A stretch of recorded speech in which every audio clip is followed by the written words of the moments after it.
Ponto número 5 é a derivação regressiva, também conhecida como D-verbal. Então, derivação regressiva, também conhecida como D-verbal. Como é que funciona, professor, a derivação regressiva? Assim, ó, existe um verbo e a partir do verbo eu formo um substantivo por meio da retirada do R. Como é que é, professor? Exatamente assim, ó. Existe um verbo, a partir do verbo eu formo um substantivo por meio da retirada do R. Então, por exemplo, eu tenho o verbo pescar, eu tenho o verbo combater, eu tenho o verbo estudar, tenho o verbo errar, depois coloco o verbo vender e, por fim, eu coloco o verbo perder. Perder. Tá bem? Depois eu até coloco mais um exemplo. Então, de pescar, o que eu formo? Combater, o que eu formo? Estudar, o que eu formo? Errar, o que eu formo? Vender e perder. A partir, nota comigo, a partir do verbo pescar, tirando o R e transformando em um substantivo, eu formo a pesca. Tá aqui. Ah, professor, então é só tirar o R. Às vezes eu tenho de fazer mais modificações. A partir de combater, eu formo o quê? Combate. O combate. Estudar. Agora não basta tirar o R, eu tenho de fazer uma modificação. A partir de estudar, eu formo o estudo. O estudo. Errar. A partir de errar, eu formo o erro. Vender. A partir de vender, eu formo a venda. E perder. A partir de perder, eu formo a... E cuidado aí, hein? Tem muita gente boa que erra aqui. Cuidado, hein? A perda. Professor, mas não é a perca? Não, não viaja. Então, perder, eu formo a perda. Tive uma perda, tá? Então, cuidado aí. Muito bem, então, essa é a derivação chamada de derivação regressiva. Agora, eu quero muita atenção, porque muitas vezes a gente faz uma confusão. Olha só, como é a língua portuguesa. Eu tenho a palavra barco. Eu tenho a palavra barco. Ó, olha aqui, ó. Barco. De barco, eu formo por derivação parasintética embarcar. Embarcar. Presta atenção, senão vai se perder. Presta atenção, senão vai dar confusão. Então, o que é, afinal de contas, o que é embarcar? Resposta, embarcar é uma derivação parasintética. Parasintética. Da palavra barco. Só que a partir de embarcar, eu formo embarcação e também eu formo o embarque. Olha só que interessante, hein?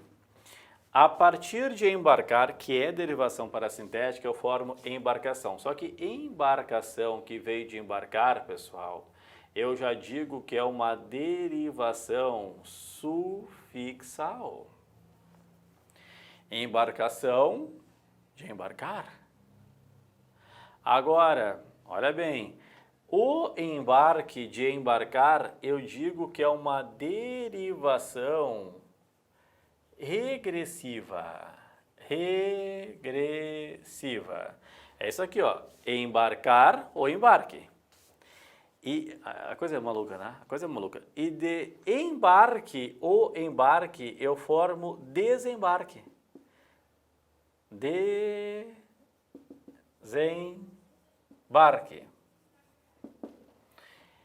E aqui é muito interessante, porque desembarque ou até desembarcar, aí eu digo que é apenas derivação, olha só, derivação prefixal. Claro, pessoal, que se perguntar o que há na palavra, em desembarque, há uma derivação prefixal, mas também há uma regressiva. Ai, senhor, sim, tá? Porque embarque é uma regressiva, então desembarque há uma prefixal, mas também há uma regressiva. Ela não é desembarcar, desembarque, daria na mesma, regressiva? Então, existe uma derivação, e aqui, por isso que, olha bem, quando nós temos o CESP não coloca no edital Estrutura e Formação de Palavras, nem a Fundação Carlos Chagas, porque tem essas aqui que são malucas. Derivação regressiva, mas também há derivação, desculpa, falei mal, derivação prefixal do desembarque, mas aqui também há uma derivação regressiva. Ah, é, professor? É. Mesma coisa que embarcação, é uma derivação sufixal, mas também existe uma parassíntese. Tá? Então, cuidado. Por quê? Porque muitas vezes dá um nó na cabeça isso tudo, tem que ir devagar. E como é FGV, muitas vezes, pessoal, e eu estou sendo muito sincero, neste momento, nós temos de fazer pela mais certa ou a menos errada. Então, eu mostrei várias possibilidades aqui, e daí na hora da questão tem que analisar qual é a mais certa ou a menos errada. Fundação Getúlio Vargas, em muitos casos, é exatamente assim. Muito bem, então, dei aqui um panorama de uma que é confusa, de propósito, para eu pensar um pouquinho mais. E agora, pessoal, nós vamos ao último tipo de derivação, que é a chamada derivação imprópria.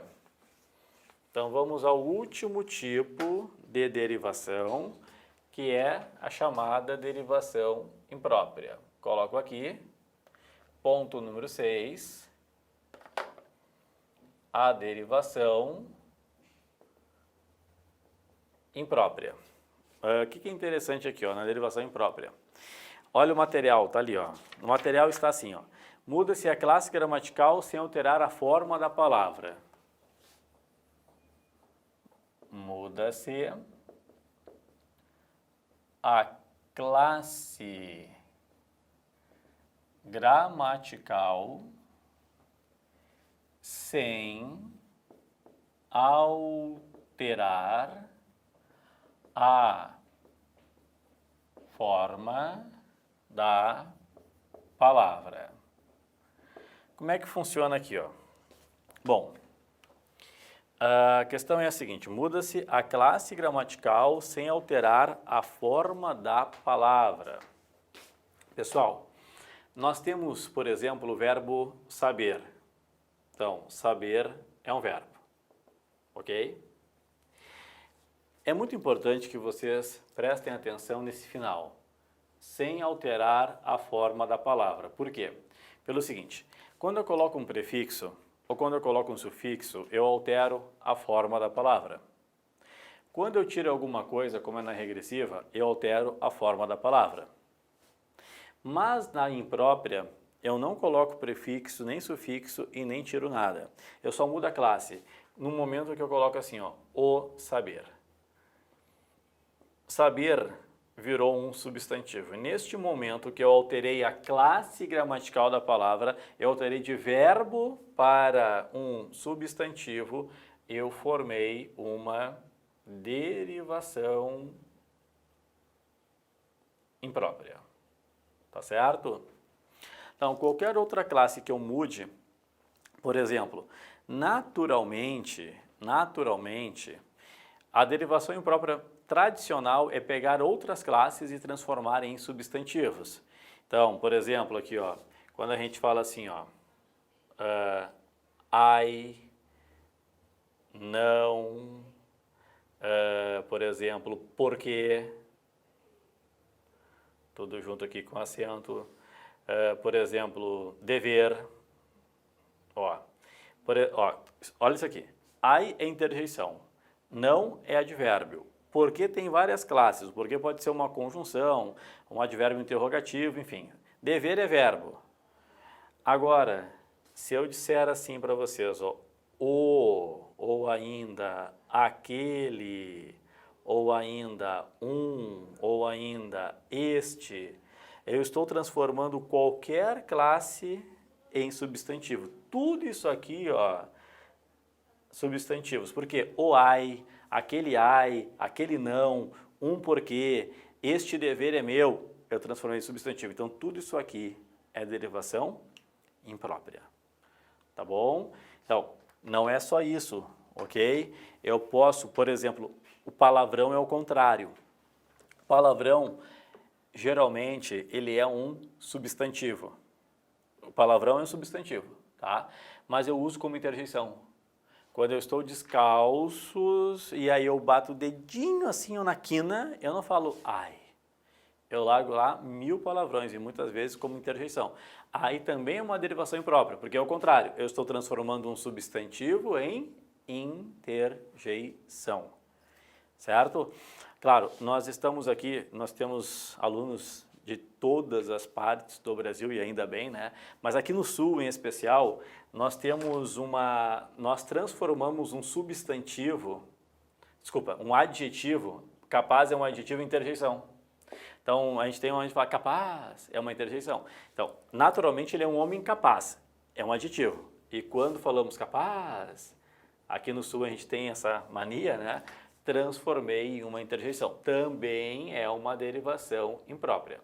Então, tá aí, derivação imprópria é quando eu troco a classe gramatical da palavra sem mexer na palavra. Eu não vou mexer na palavra, certo? E aí eu formo uma derivação imprópria. Muito bem, muito bem. Então, aqui estão os processos de derivação na língua portuguesa. Beleza, mas agora, o que nós queremos? Nós queremos os processos de composição. Aí é muito mais simples. Por quê? Enquanto que a derivação são 6 processos, na composição, apenas 2. Primeiro ponto, para relembrar, o que é composição? Composição é a soma de palavras. Então, é quando eu somo palavras e aí eu obtenho outro significado por meio da soma. Existem 2 tipos. Número 1, justaposição. Justaposição. Então, o que é a composição por justaposição? É assim, ó. É quando eu somo palavras e não há perda de elementos. Não há perda de elementos. Por exemplo, quando eu somo aqui, ó, guarda mais roupa. Quando eu somo aqui, ó, gira mais sol. Então, eu somo palavras e não há perda. Ao somar guarda mais roupa, eu formo guarda-roupa. Isso é uma composição por justaposição. Ao somar gira mais sol, eu formo gira-sol. Aqui é o contrário, né? Para que eu mantenha o som do S, eu dobrei o S. E é um processo muito abundante. Guarda mais chuva, guarda-chuva, guarda mais sol, guarda-sol, primeiro mais ministro, primeiro-ministro, vale mais tudo, vale tudo, segunda mais feira, segunda-feira, porta mais malas, porta-malas, porta-luvas.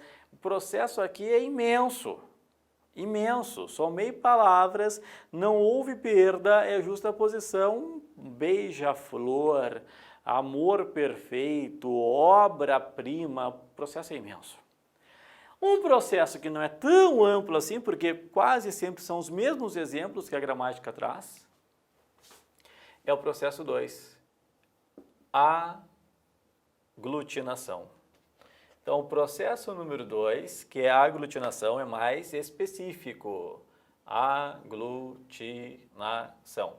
É tão mais específico que basicamente são poucas palavras. Alguns exemplos aqui, ó. Eu vou colocar plano mais alto. Eu vou colocar água mais ardente. Olha só. De plano mais alto, eu formo planalto. O que houve aqui, professor? Houve perda. Está aqui, ó, planalto. De água mais ardente, observa que aqui eu vou somar os as. E eu vou formar aguardente. Está aqui. E às vezes, uma mera troca já é uma aglutinação. Ponta mais agudo. Eu não falo pontagudo, não. Eu falo pontiagudo. Então aqui, ó, a mera troca, porque não houve uma perda, houve uma troca. Então é uma aglutinação, pontiagudo. E há outros casos que são mais antigos, que são mais arcaicos, mas é FGV, Fundação Getúlio Vargas. Então eu vou colocar assim, ó, outros exemplos. Outros exemplos, FGV. Então daqui a pouco, poucas pessoas sabem da palavra embora. Ó, embora é originalmente uma aglutinação, porque embora é em mais boa, mais hora. Já é tarde, irei em boa hora. Já é tarde, irei embora. Claro que as coisas vão mudando, embora hoje até conjunção concessiva é. E muitas vezes o embora, as pessoas fazem uma redução. Bora, bora. Olha aqui, ó. Fidalgo. Fidalgo é filho mais de mais algo. Filho de algo. Fidalgo. Olha aqui, ó, mais uma. Quando nós falamos a palavra petróleo. O que é petróleo? Claro, eu não vou pegar lá o latim, né? É pedra de óleo. Pedra mais óleo. Claro que eu não estou pegando o original Petrus, tá? Só traduzindo. Ó, vinagre. O vinagre. O que é vinagre? É vinho amargo. Tá aqui. Certo? Então, aqui outros exemplos de aglutinação que nós temos no português. Bom, e olha só, depois nós temos ali na continuação do material outros casos, daí que é uma leitura complementar, tá? Hibridismo, onomatopeia, redução, abreviatura, sigla, claro, é bom que vocês façam, tá? Mas é uma leitura complementar. Excelente? E aí nós já iremos para prefixos mais comuns e sufixos mais comuns. Muito bem, então agora vamos aos prefixos mais comuns. É importante que eu saiba? Sim, é muito importante que eu tenha a noção. Ah, não é uma decoreba, assim, não, mas a noção é importante que eu tenha para a Fundação Getúlio Vargas. Coloco aqui prefixos mais comuns. Prefixos mais comuns. Número 1. Eu coloco o prefixo a. Esse prefixo a, é bom que eu saiba, que às vezes ele muda para an, a-an. E o que o a significa, professor? Ele significa negação. O A é negação. Claro que a negação às vezes dá uma ideia de ausência, mas originalmente é negação realmente. Por exemplo, quando eu coloco assim, ó, anormal ou ainda anarquia. Agora presta atenção. Anormal é o A. Normal, não normal. Anormal, negação. Anarquia é o AN. É o mesmo? Sim, é o mesmo prefixo. Ele só tem uma adaptação com esse N para que não haja uma cacofonia na leitura. O que é uma cacofonia? Um mau som. Porque senão eu leria sem o N, anarquia. Então é por isso. Então, anarquia é não, lembra que arquia é governo, é não governo. Então dá uma ideia de ausência de governo, certo? Então, a negação. Ah, então sempre que aparecer o prefixo a é negação? Não. Às vezes, o a, ele não tem significado. Por exemplo, em parassínteses, ó, eu tenho a palavra noite. Da palavra noite, eu formo anoitecer. Então, eu tenho o a e eu tenho o ser. Esse a, ele é vazio semanticamente. Ele é vazio, não tem significado. Ele é vazio. Não temos noitecer ou a noite tudo junto. Então, semanticamente, ele é vazio, ok? Muito bem. Então, aqui, vamos lá. Às vezes não tem significado. Bom, agora, ponto 2, existe o ante e existe o anti. Tanto isso aqui poderá aparecer em formação de palavras, ou estrutura e formação de palavras, ou em ortografia. Isso, ortografia. Qual é a diferença? Ó, o ante indica anterioridade. Anterioridade. O anti indica contrariedade. Então, anterioridade, contrariedade, certo? Anterioridade, contrariedade. Então, olha a diferença aqui, ó. Quando colocamos, por exemplo, anteontem, é antes de ontem. Claro que na pronúncia, esse E sai com som de I, ok? Anteontem. Mas na hora de grafar tem que ser o E.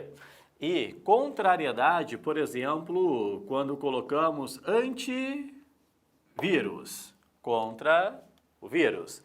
Então, exemplos com E. Antebraço, anteontem, antessala, estou forçando o E, tá? Antessala.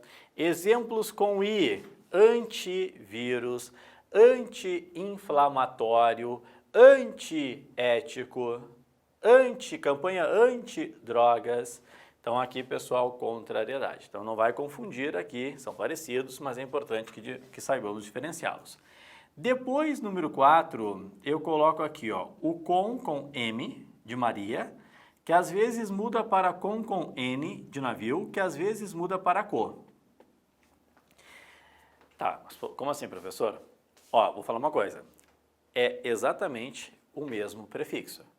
Tá, professor, mas se ele é o mesmo prefixo, por que ele muda tanto? Ó, quando eu mudo a grafia de um prefixo, são duas razões. Ou é uma adaptação ortográfica, a questão, pessoal, do M diante de P e B, ou é uma questão de eufonia. O que é uma eufonia? Eufonia é o bom som, que evita a cacofonia, que é o mau som. Então, qualquer um aqui, porque é o mesmo, é companhia. Companhia. O que ele indica? Companhia. Por exemplo, eu tenho aqui a palavra compartilhar. O que é compartilhar? É partilhar em companhia. Então, compartilhar, ó, com companhia, é partilhar em companhia. Eu tenho, por exemplo, o com, ó, eu tenho a palavra conviver. O que é conviver? Viver em companhia. Mas por que mudou para N? Porque não há como eu colocar diante do V o M de Maria. Mas é o mesmo prefixo. E em muitas palavras é co. Imagina comigo, eu tenho o verbo laborar. Laborar é trabalhar. Se eu mantivesse o com, eu teria de falar com laborar. Não tem como. Então, o que é colaborar? É trabalhar em companhia. Eu tenho a palavra autor. Daí eu coloco com. Se eu mantivesse, por exemplo, o M, eu falaria coautor ou N, conautor. Não tem como. Então aqui eu falo coautor. Então esse de coautor, de co-irmão, de colaborar, de coordenar, de corroborar, de ele é o mesmo, tá? Coordenar, né? Companhia. Então aqui é importante, o prefixo é o mesmo. Ele sofreu pequenas alterações, tá? Pequenas alterações.